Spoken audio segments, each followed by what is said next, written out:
I'm Steve Ember with the VOA Special English Health Report.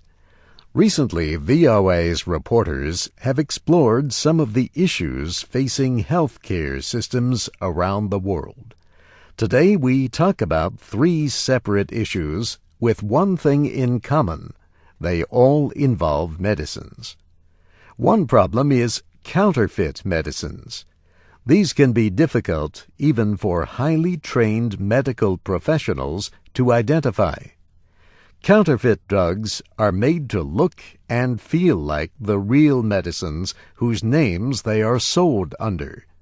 But they do little or no good, and in some cases might be harmful. Patients also miss the chance to take the real medicines. The World Health Organization says an estimated 10% of the drugs sold worldwide are counterfeit. In developing countries, however, 25% or more of the medicines taken are believed to be counterfeit.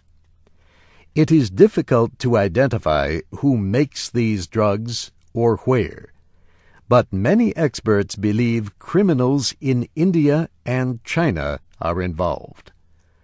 The WHO has created a group to better enforce the safety and quality of medicines in developing countries.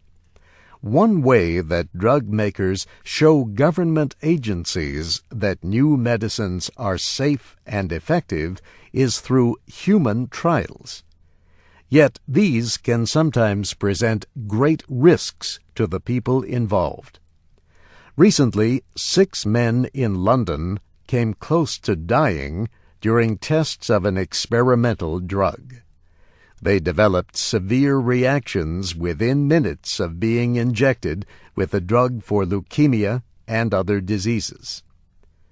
The American drug research company Paraxel International says the reaction was unusual and rare. The British government has formed a committee to consider stronger rules for human drug trials.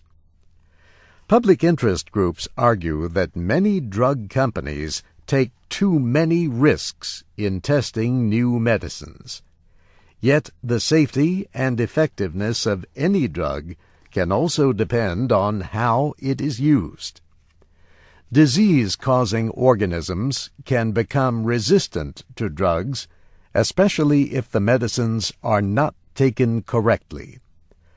The WHO has warned of such a threat to what is now the most effective drug for malaria.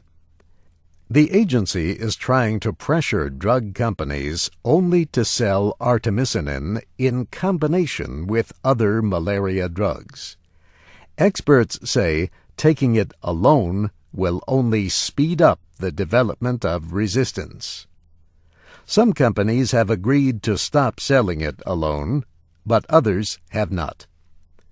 This VOA Special English Health Report was written by Jill Moss. Read and listen to our reports at voaspecialenglish.com.